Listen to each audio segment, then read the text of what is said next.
어서 오서 성령님. 어머, 어떻게 알아요? 이거 대전교구 건데.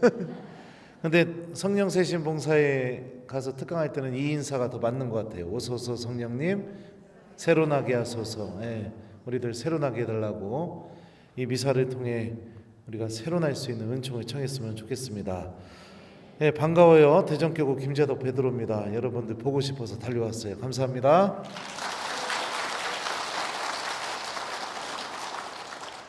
예, 여기 혹시 신앙생활 하신 지 10년 이상 되신 분 계세요? 10년. 맞네요. 자, 20년. 예, 30년. 오, 저희 성당 거의 비슷해요. 40년. 자, 50년. 좋습니다. 60년. 오, 이제 그만 물어볼게요. 예. 신앙생활이 여러분들 10년, 20년, 30년, 40년 지날수록 여러분들 안에서 어떤 변화가 일어나고 있나요? 우리가 예수님을 깊이 알아가면 알아갈수록 그 시간만큼이 우리에게 증언해 주겠죠. 예.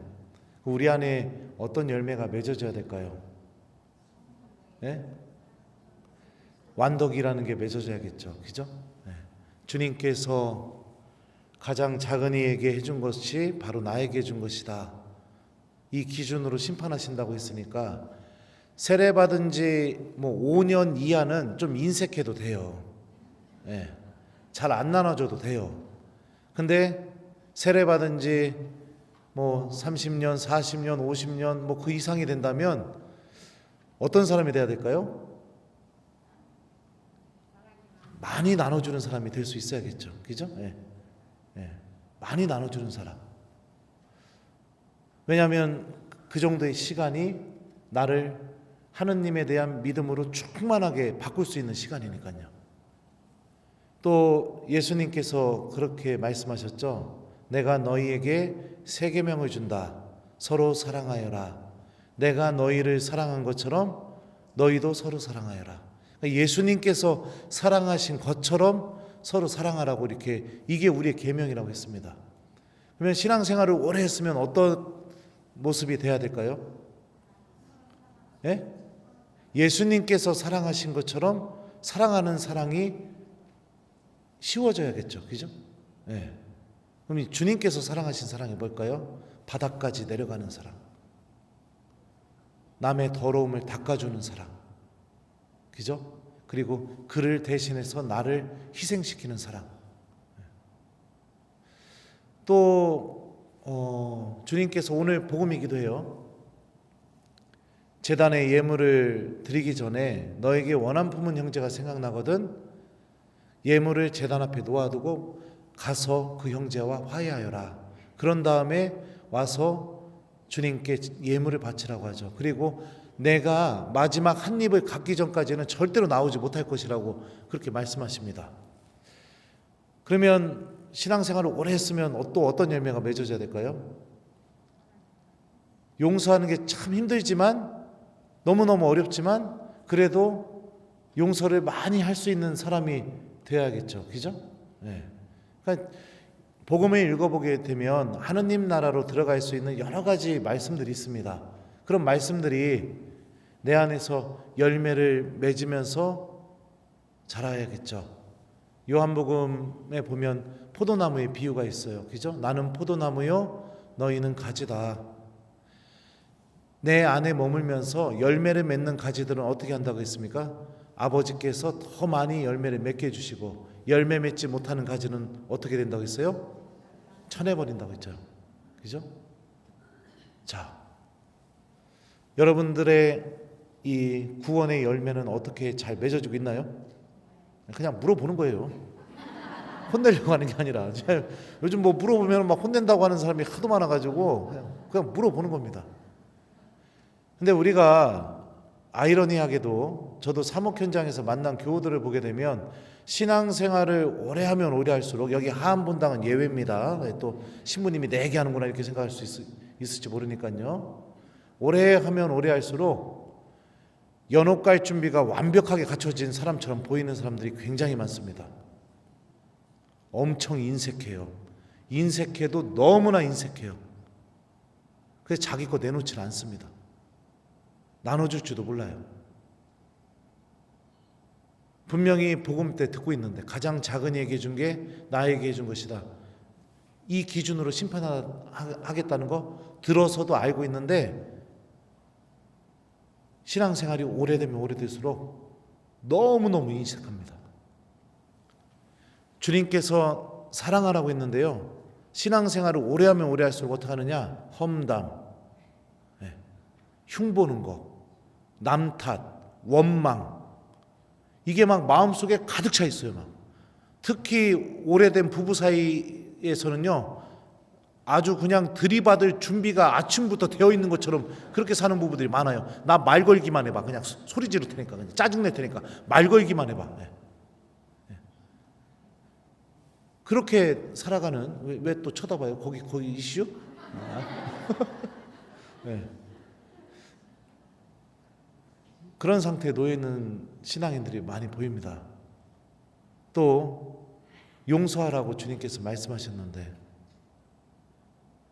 신앙생활 오래하면 오래할수록 이런 말을 하시는 분들이 많은 것 같아요. 나 죽어도 용서 못해. 절대로 용서 못해. 주님의 기도 때 우리가 뭐라고 고백하죠? 저희가 저희에게 잘못한 일을 용서하오니 저희 죄를 용서하시고, 하느님의 용서가 있으려면 나의 용서가 먼저 선행되어야 된다는 것을 주님의 기도 때 고백하죠. 혹시 신부님 제 얘기하는 것 같습니다. 역시 하안성당은 다 천국 갈 거예요. 네. 왜 이런 일이 벌어지게 될까요? 성령의 인도 없이 하느님을 믿으려고 하는 거니까. 다시 말하면 믿음보다는 습관이 되어 있고, 믿음보다는 그냥 뭐라고 할까요? 그냥 기계적으로 반복되는 그런 상태로 되어 있으니까. 하느님의 말씀이 나를 설레게 만들고 뜨겁게 만들고 때로는 나를 아프게도 만들고, 그러면서 내 삶이 예수님을 닮은 삶으로 나아가야 되는데 그런 것들을 내면 안에서부터 다 거부하고 있으니까. 더 정확하게 말하면 믿음이 있다고 얘기할 수는 있을지 모르겠지만 하느님을 사랑하는 사람은 아니니까. 사랑이 없으니까요. 그러니까 그런 일들이 벌어지는 것 같아요.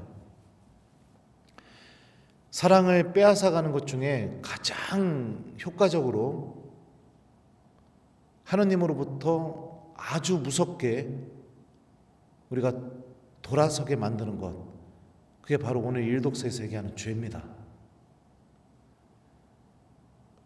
창세기에 보면 아담과 하와는 알몸으로 에덴 동산에서 지냈었습니다. 알몸으로 지냈다는 것은 뭐냐면, 우리가 보편적으로 봤을 때 알몸을 보여줬던 사람들이 누군지를 생각해 보면 하느님 앞에서 알몸으로 지냈다는 게 무슨 의미인지 알 수 있습니다. 사랑하는 사람들에게 알몸을 보여줬었죠. 근데 죄를 저지르고 나서 제일 먼저 하는 행동이 뭐냐면 무화과 나무 잎으로 옷을 만들어서 입게 됩니다. 그러니까 알몸을 더 이상 보여주기가 싫어진 거예요. 내 마음 안에서 사랑이 없어진 겁니다.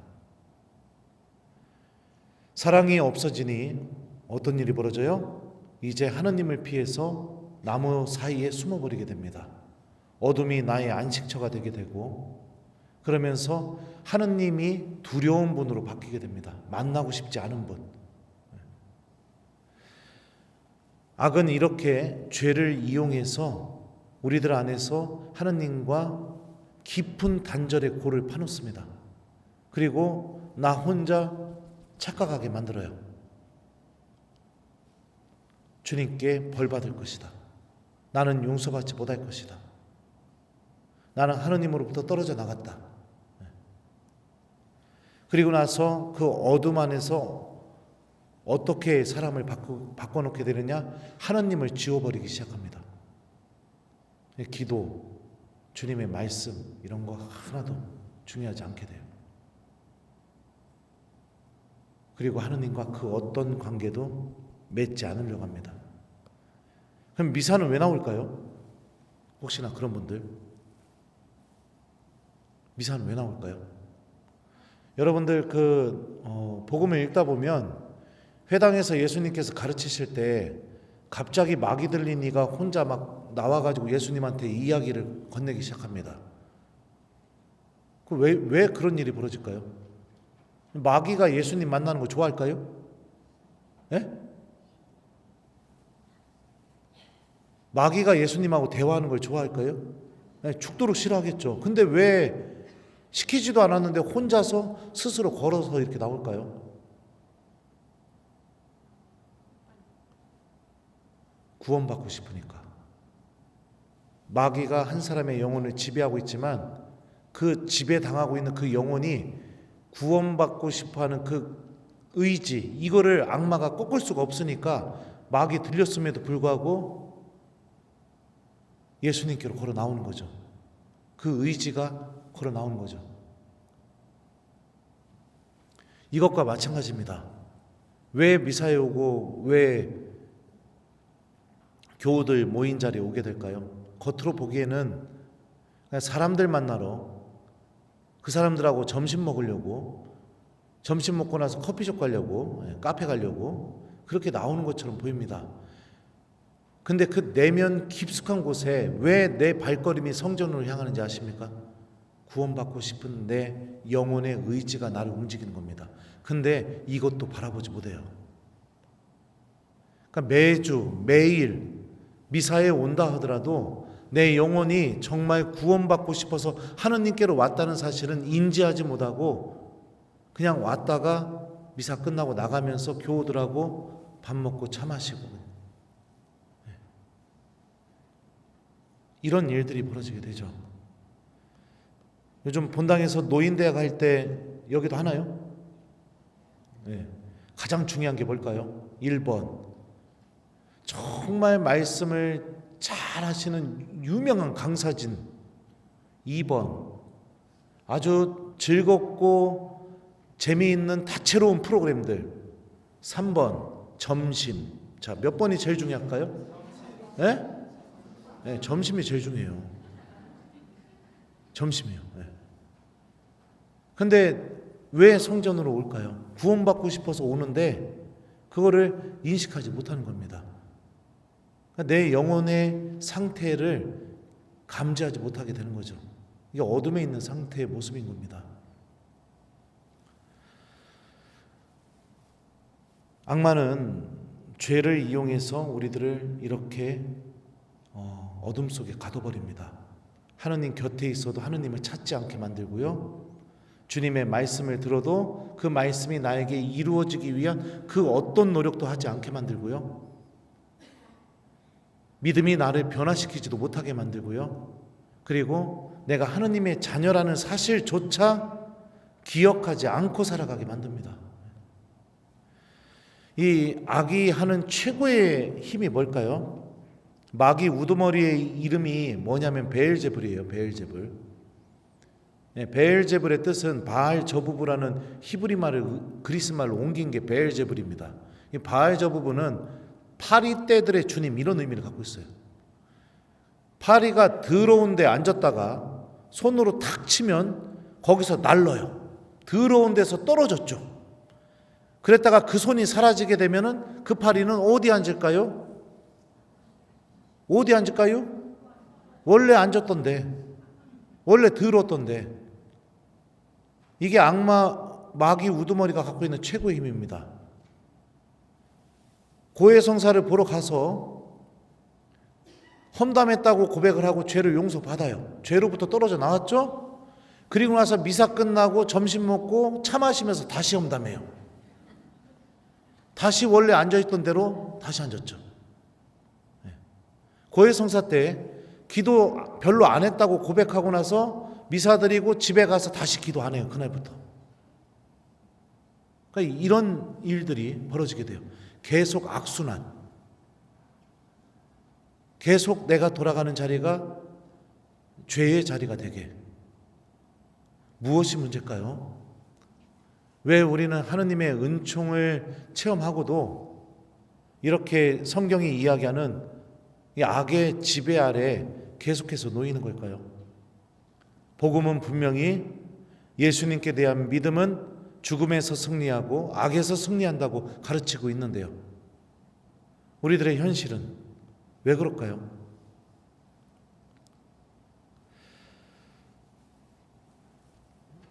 고해성사 때문입니다. 고해성사요. 내가 하느님의 사랑을 체험하는 성사가 일어나야 되는데 그게 전혀 일어나지 않고 있기 때문에 그래요. 하느님이 가장 기뻐하시는 일이 뭘까요? 복음을 보면요. 하늘나라는 회개할 필요가 없는 의인 99보다 회개하는 죄인 하나를 두고 기뻐한다고 했습니다. 그러면 하느님께서 가장 기뻐하시는 일은 뭘까요? 네, 고해성사하는 거. 자, 여러분들 작년 한 해를 생각해 보세요. 여러분들은 작년에 하느님을 몇 번이나 기쁘게 해드렸나요? 2번? 사순 때 한 번, 대림 때 한 번? 2번? 몇 번이요? 물어보는 거예요.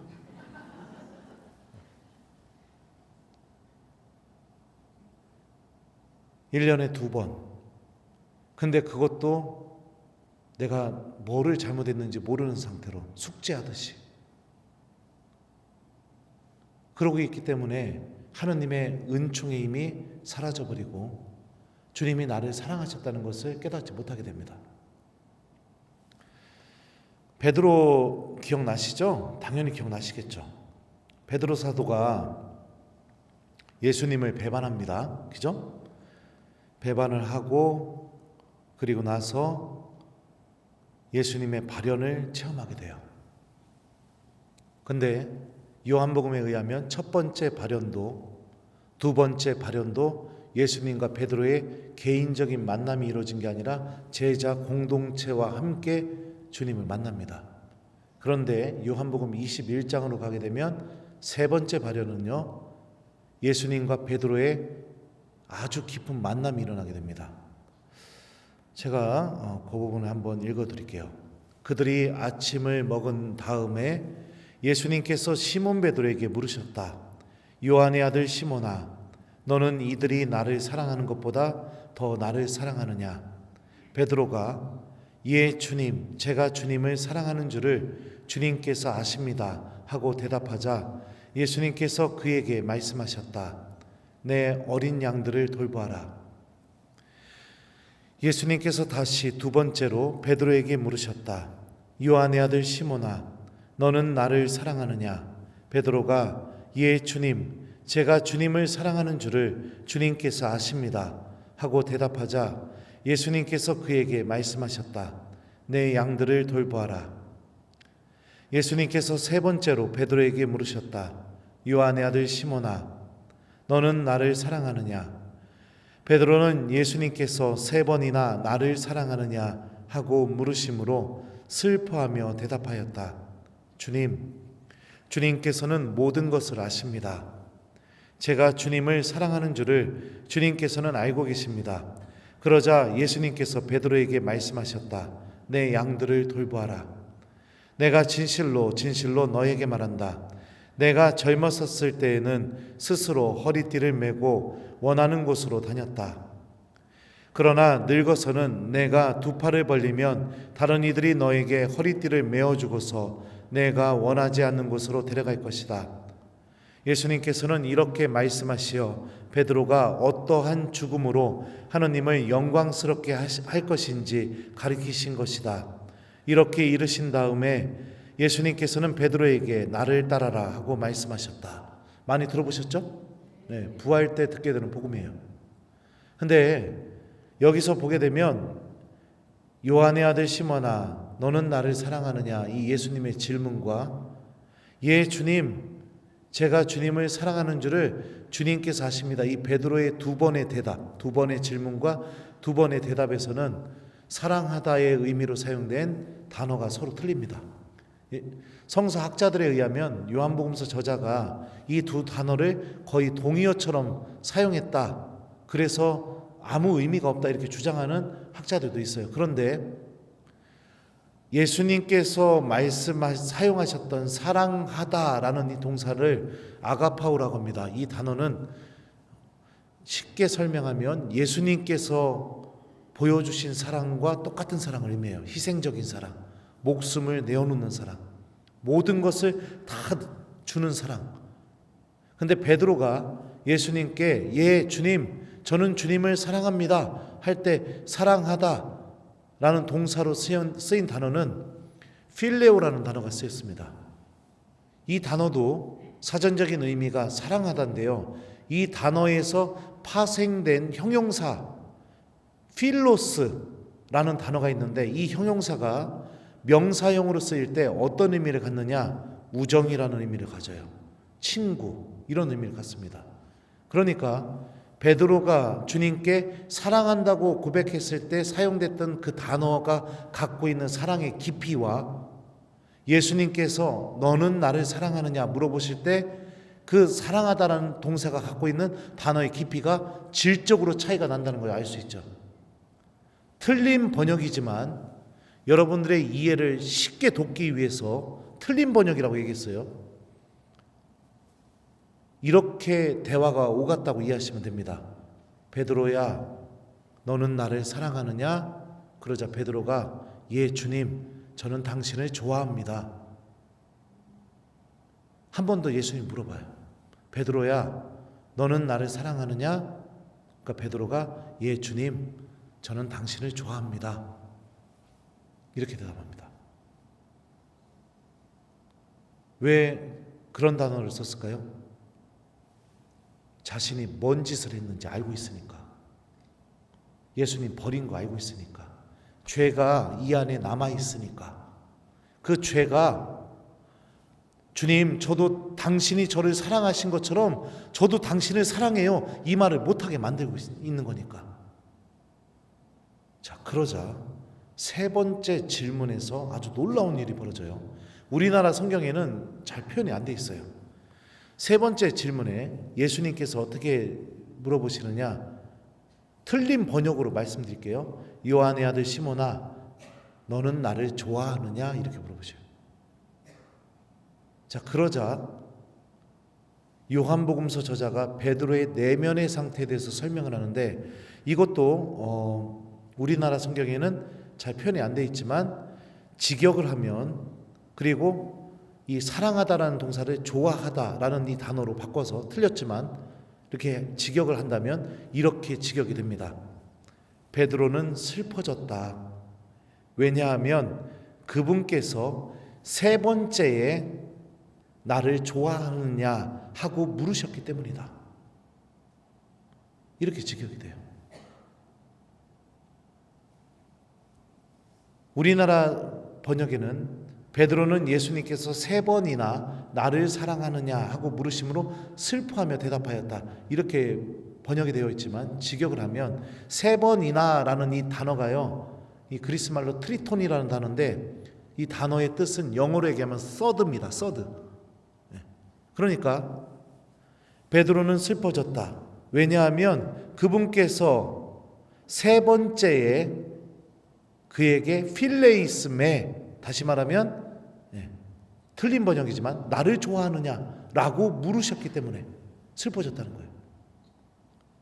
왜 슬퍼졌을까요? 본인은 자신의 죄 때문에 본인의 현실을 알고 있는데, 예수님께서 나를 사랑하신 것처럼 나도 예수님을 사랑하지 못한다는 것을 알고 있는데, 그래서 예수님이 바꿔줬잖아요, 단어를.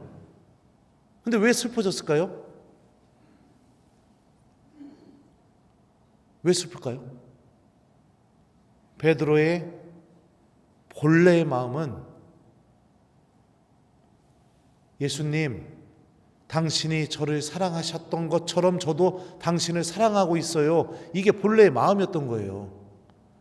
죄 때문에 주님께서 사랑하신 것처럼 사랑한다고 대답은 못하고 있었지만 이 내면 깊숙한 곳에는 그럼에도 불구하고 예수님이 나를 사랑하셨던 것처럼 나도 예수님을 사랑하고 싶은 이 열망과 그 다음에 이 원의가 이 안에 깊게 뿌리 박혀 있었던 거죠. 근데 그게 보이지가 않았던 겁니다. 뭐 때문에요? 죄 때문에. 죄가 자꾸 그 마음을 바라보지 못하게 만든 거예요.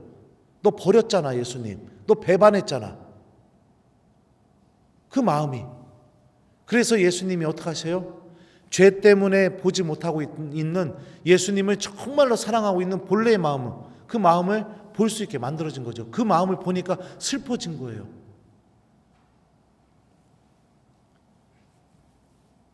이게 여러분들 고해성사를 하게 되었을 때 우리 안에 일어나야 될 일입니다.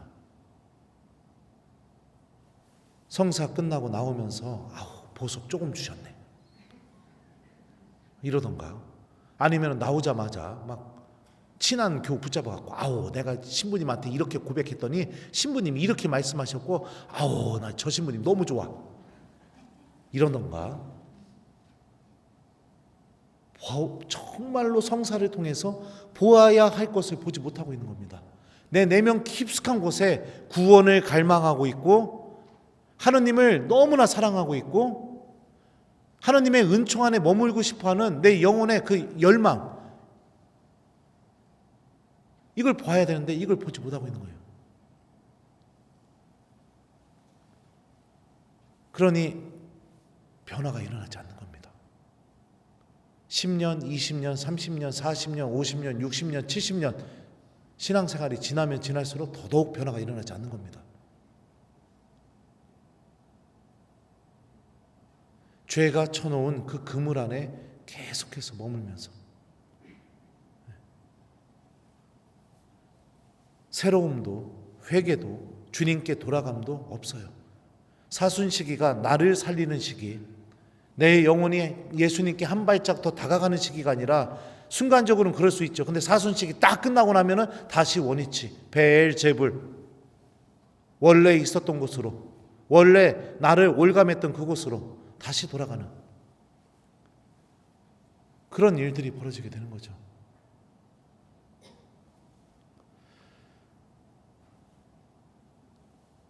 여러분들, 악은요, 우리 영혼이 하느님을 정말로 사랑하고 있는 이 마음, 내 영혼이 구원을 정말 갈망하고 있는 이 마음, 그거를 못 보게 만들어요. 계속 못 보게 만듭니다. 그리고 하느님에 대해서 왜곡하게 만듭니다. 근데 오늘 일독서를 보죠. 주님이 뭐라고 말씀하시죠? 악인에 대한 희망의 메시지를 주고 계십니다. 악인에 대한 희망의 메시지죠. 그가 저지른 모든 죄악은 더 이상 기억되지 않고 자기가 실천한 정의 때문에 살 것이다. 내가 정말 기뻐하는 것이 악인의 죽음이겠느냐? 주 하느님의 말이다. 악인이 자기가 걸어온 길을 버리고 돌아서서 사는 것이 아니겠느냐? 하느님이 정말로 바라시는 것은 악인이 당신께 돌아오는 것, 이게 하느님이 정말로 바라고 계시는 겁니다. 그리고 당신께 돌아오게 될 때 하느님은 그 악인을 완전히 깨끗하게 씻어주시죠. 뭐라고 말해요? 그가 저지른 모든 죄악은 더 이상 기억되지 않고, 더 이상 기억되지 않는다는 겁니다. 이 용서하다라는 의미를 갖고 있는 이 그리스 말이요, 아피엠이라고 합니다. 이 단어의 첫 번째 의미는 영어로 얘기하면 let go입니다. let go, to let go. 가게 내버려두다. 가게 내버려두려면 어떻게 해야 돼요? 붙잡지 말아야죠. 용서가 뭐냐? 그 죄를 붙잡은 손을 탁 놔버리는 겁니다. 놔서 지나간 것이 돼버리게 하는 거. 하느님이 그 손을 놔버렸으면 누가 언급할 수 있을까요? 그 누구도 언급할 수 못합니다. 예전에 제가 코로나 전에 우리 본당 교우들하고 이스라엘 성지순례를 가게 됐었는데, 비행기에서 영화 한 편을 보게 되었는데 이태리 구마사제 신부님의 이야기를 실화를 바탕으로 해서 만든 영화였어요. 이태리 영화였나 하여튼 그랬어요. 근데 거기서 신부님이 구마예식을 하려고 하는데 악령 들린 아이가 이제 신부님을 보고선 웃으면서 그러는 거예요. 나는 네가 무슨 죄 저지르는지 다 알고 있어. 너 내가 얘기하면은 너 부끄러워서 이거 못 할걸? 나는 네가 얼마나 더러운 사람인지 다 알고 있어. 그러니까 신부님이 영대를 탁 두르고 나서 그 마귀 들린 아이한테 이렇게 얘기하는 겁니다. 얘기해봐. 내가 무슨 죄 저질렀는지 얘기해봐. 그러니까 그 마귀 들린 아이가 당황을 하는 거예요. 아무 말도 못하고. 그러니까 신부님께서 그 마귀 들린 아이한테 이렇게 얘기하는 겁니다. 너는 절대로 말할 수가 없을 거야. 왠지 알아? 나의 주님이신 예수 그리스도께서 나를 용서하셨으니까. 이게 여러분들 고해성사 갖고 있는 힘이에요. 들어갈 때는 죄인이지만 나올 때는 세상에서 가장 깨끗한 사람이 돼서 나옵니다. 들어갈 때는 어둠 속에 있는 사람이지만 나올 때는 빛으로 걸어나가는 사람이 돼서 나옵니다. 네. 이 신비를 우리가 체험해야겠죠. 그러면 나를 용서해 주시고 나를 사랑하고 계시고 나를 자비로 대해 주시고 그리고 내 내면 깊은 곳에 당신을 사랑하고 있는 내 마음을 보고 계시면서 그 마음을 열어주시려고 하는 그 예수님을 만나는 성사가 되어야 됩니다. 여러분들 성사 보기 전에 준비하세요. 물론 여기는 다 준비하시겠지만 근데 다른 분들은 어떻게 하냐면 사람들 줄 쓴 거 보면서 아 맞다 나도 성사 봐야지. 아 판공표 어디 갔지? 이러고 서 있다 그냥 들어와요. 그러니까 내가 하느님의 은총도 그렇게 많이 느끼지 못하는 거죠. 한국 천주교 예비신자 교리서에 보게 되면요. 고해성사 어떻게 준비하는지 어떻게 준비하라고 써 있는지 아세요? 1번 자기가 지은 죄를 성찰한다. 2번 뉘우치며 2번 다시는 그 죄를 짓지 않기로 결심한다. 3번 고백의 기도와 통회의 기도를 바친다. 4번 고해소에서 고백한다. 이렇게 돼 있어요. 근데 다 잘라먹고 그냥 바로 고해소로 오게 되죠. 아무 준비가 없는 거죠. 성령께 청하셔야 됩니다. 성모님께 도움을 요청하셔야 됩니다. 그리고 이 성사를 통해서 내가 정말 주님이 나를 사랑하고 계시다는 것을 체험할 수 있게 해달라고, 그리고 죄인들에게 하셨던 이 하느님의 말씀이 이 성사를 통해서 나에게도 이루어지게 도와달라고, 이 말씀이 이루어지길 믿는다고 청하셔야 된다고요. 제가 우리 유튜브에 저한테 이렇게 댓글 써준 분들 이야기가 있는데 제가 조금 한번 읽어드릴게요. 신부님, 오늘 정말 오랜만에 신부님 말씀 듣고 성체조배 다녀왔습니다. 너 어디에 있느냐 하는 말씀이 가슴 깊이 뭉클하면서 떠올랐고, 저도 모르게 부끄러워서 숨었습니다 라는 성경 말씀으로 주님께 저를 보여드리고 얘기하고 나니 눈물이 주룩주룩 흘렀어요. 사실 불 꺼진 성당에 밝혀진 붉은 감실 등을 보고 신부님이 가르쳐 주신 대로 예수님 저 왔어요 하자마자 눈물이 났는데요. 이야기해 주신 대로 오늘 복음을 읽는데 싫다고 했던 마다들이 마음을 바꾸러 일하러 갔다. 그 말씀이 정말 와닿았어요. 저는 오래 봉사하는 삶을 살다가 인간적인 상처로 봉사에 대해 마음을 끊고 사람들과도 연락 않고 지내면서 주일 미사만 드리고 지내던 중이었거든요. 비록 지금은 냉담한 마음으로 열심히 했던 곳을 떠났지만 이 시간을 통해 주님께서 저도 모르게 뾰족하게 교만해진 마음을 없애고 정화시키면서 가난한 마음으로 주님께 피신하도록 이끌고 계시는 중이라는 걸 알려주시는 것 같았어요. 그리고 다시 주님께서 원하시는 일을 할 때는 부끄럽지 않게 감싸 주실 것이라는 것도 같았어요. 냉담한 마음 중에 외롭던 저를 부르고 가르쳐 주시는 주님 마음에 정말 감사해서 이 시간이 참으로 신기하고 눈물이 났어요. 더 묵상하고 회개의 삶으로 나아가기까지 용기 얻을 때까지 더 귀 기울여 볼게요. 신부님, 저 며칠 전에는 신부님이 몸소 보여주고 설명해 주시면서 알몸 성사를 보라고 얘기해 주시는 유튜브에 마음이 움직여서 바로 그날 토요일 청년 미사의 판공성사로 솔직하게 부끄러운 제 이야기를 모두 고백하게 됐어요. 생각하지도 않게 목이 메이고 눈물이 나더라고요. 그날이 마침 제 축일이었네요. 신부님 통해 계속 불러주시는 주님께 찬미드리고 영광 올립니다. 나머지 내용은 저를 너무 칭찬해서 못 읽겠어요. 봉사하다가 상처받아서 미움 속에 가득 차 있었고, 그러다가 성체 앞으로 나아가서 예수님 저 왔어요,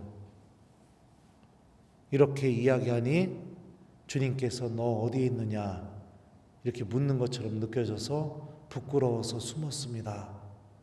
이렇게 예수님과 자연스럽게 대화를 하게 되었고, 그러다가 그 체험이 고해소로 향하게 되었고, 눈물 펑펑 흘리면서 성사 보고, 그리고 난 뒤에 그럼에도 불구하고 하나님이 나를 사랑하고 계시는구나, 그리고 나도 주님을 사랑하고 있었구나, 이 체험이 일어나게 됐죠. 저는 이분 누군지 잘 모릅니다. 근데 아마도 이 한 번의 고해성사가 이 사람의 삶의 방향을 완전히 바꿔놨을 거라고 저는 믿습니다. 성령께서 하시는 일이죠. 사랑하는 우리 하안성당 성령기도회 교우 여러분들, 숙제하듯이 우리 주님께 용서받으러 가지 맙시다. 진지하게 내 자신을 먼저 바라보고 성찰하는 시간을 마련해 보세요. 성체 앞에서.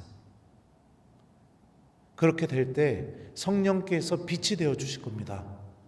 그리고 내 안에 간직되어 있던 하나님을 향한 사랑의 빛을 바라보지 못하게 만들었던 그 가림막인 죄들이 뭔지를 바라볼 수 있게 해줄 거예요.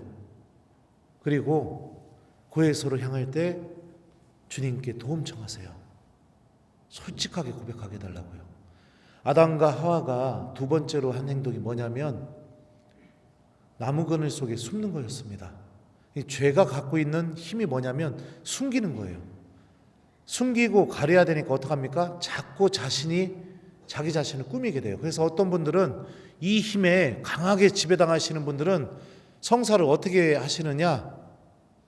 자꾸 저를 설득시키려고 해요. 그러니까 내가 이 죄를 왜 저지르게 되었고, 내 마음은 이걸 하기 싫었는데 그럼에도 불구하고 어쩔 수 없이 이 죄를 저지를 수밖에 없었다, 이렇게 설득을 하게 만들려고 해요. 과연 그럴까요? 상황이 그랬다고 하더라도요, 내 영혼이 동의했잖아요. 그거 죄인 거 알면서도 내가 했잖아요. 그러면은 뭐가 중요해요?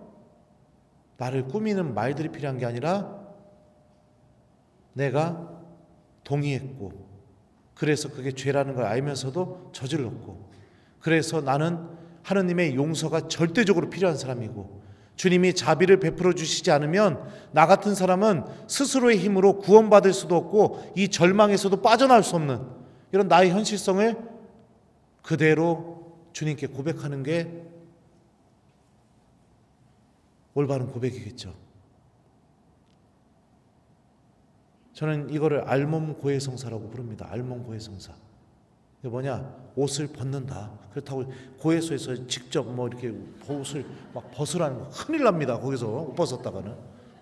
그게 아니라 나의 진짜 내면의 모습을 하나님께 보여드리는 거.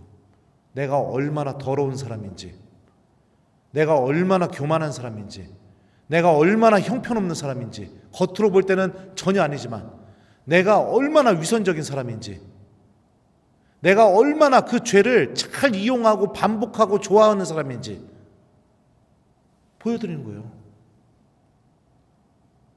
왜요? 죄는요, 입으로 고백하게 될 때 어떻게 하느냐? 숨기고 가리는 힘을 잃어버리게 됩니다. 잃어버리게 되거든요. 제2수요일 일독서에서 하느님께서 요엘 예언자를 통해서 사순시기를 시작하는 우리에게 뭐라고 말씀하셨냐면요, 옷을 찢지 말고 마음을 찢으라고 했습니다. 마음을 찢으래요. 옷을 찢지 말고 마음을 찢으라. 이스라엘 사람들이요, 겉옷을 찢는 게 뭐냐면 회개의 표현이었어요. 회개의 표현. 찢고 재 뒤집어 쓰고 자루옷 입고 하는 게요. 근데 옷을 찢지 말고 마음을 찢으래요. 여러분들, 제가 이 제 입 빡 찢으면은 어떤 일이 벌어질까요?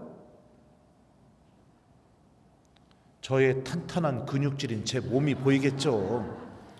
이것도 어려운 질문인가? 예? 그래요, 안 그래요? 예. 옷을 확 찢으면 이 안에 알몸이 보여질 거 아니에요. 찢는다는 건 뭐예요? 가려진 게 보여지게 하라는 거죠. 마음을 찢으라는 건 뭐예요? 찢어서 그 안에, 그 마음 내면 안에 있는 게 무엇인지를 하나님께 보여드리라는 거죠. 그게 주님께 돌아오는 것. 나에게 돌아오너라, 이렇게 주님이 말씀하셨잖아요. 일독서에서. 찢으세요. 보여드리세요. 그리고 내가 정말로 형편없는 사람임을 하나님께 그대로 인정하세요. 그렇게 될 때 어떤 일이 벌어진지 아세요? 하나님의 놀라운 은총이 시작되게 됩니다. 베드로가 부르심 받았을 때 루카복음 5장을 보면은 예수님께 이렇게 말합니다. 주님, 저에게서 떠나 주십시오. 저는 죄가 많은 사람입니다. 자신의 현실을 그대로 드러내게 되자 예수님 뭐라고 말씀하세요? 나를 따라오너라. 내가 너희를 사람 낚는 어부가 되게 하겠다. 새로운 일이 시작되죠. 하느님의 새로운 은총이 시작되죠.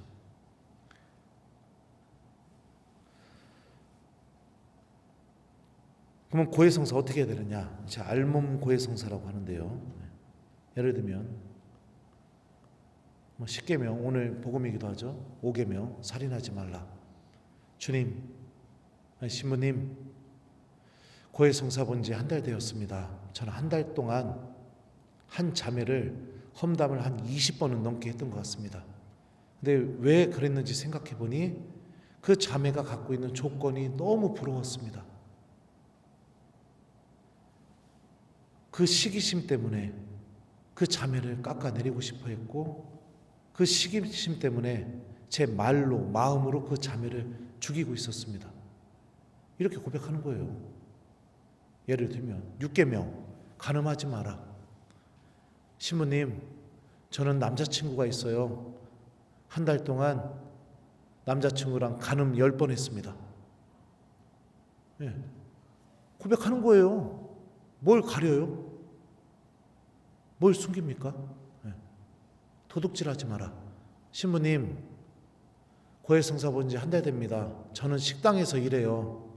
퇴근할 때마다 주인 모르게 식자재 20번 훔쳤습니다.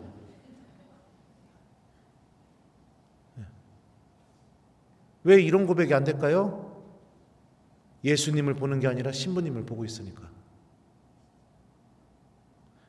하느님의 용서를 보고 있는 게 아니라 나의 자존심과 체면을 보고 있으니까. 여러분들, 용서받으러 가서 자존심, 체면 다 지키면 용서받을 수 있어요? 예? 그런 사람들의 용서는 어떨까요? 그래, 미안하다, 내가 좀 미안하다. 이렇게 하는 사람한테 용서가 가능한가요?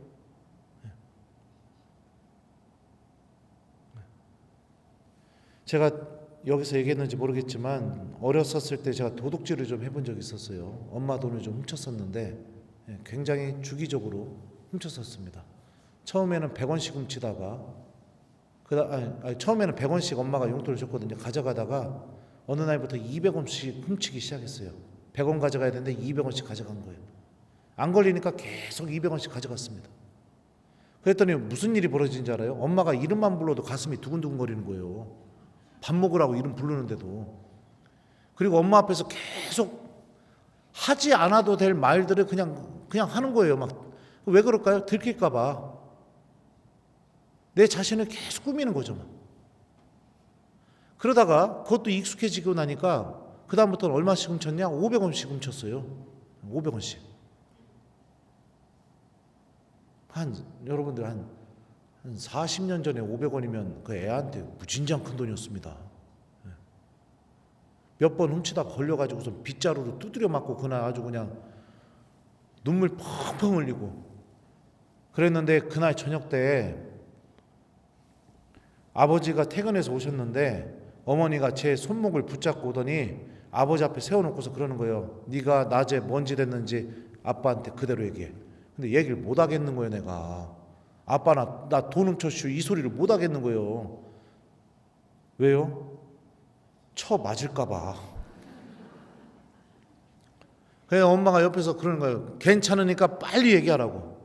빨리 얘기하라고. 네가 뭔지 됐는지 그대로 얘기하라고. 그래갖고 막 울면서 얘기했죠. 아빠 나 돈 훔쳤슈. 엉엉 울면서. 저희 아버지가 부사관 출신이에요. 군인 출신이라고요. 얼마나 무서우셨는지 몰라요. 맞을 각오라고. 근데 그날은 참 이상하게 그 말 하자마자 아버지가 저를 안아주시더니 다시는 안 그럴 거지 이러시는 거예요. 둘이 짰겠죠 뭐. 네. 네. 내가 두드려 팼으니 이따가 당신한테 얘기하면 그냥 안아줘라 이렇게 짰겠죠 뭐. 근데 그렇게 얘기하고 난 뒤에 어떤 신기한 일이 벌어진 게 뭔지 아세요? 제가 돈 훔친 사실은 여전히 있어요. 근데 돈을 훔친 거를 엄마도 알고 있고 아빠도 알고 있고 나도 알고 있고 동생도 알고 있으니까 그게 아무 문제가 되지 않는 거예요. 엄마가 나를 불러도 가슴이 더 이상 두근두근 거리지 않는 거예요.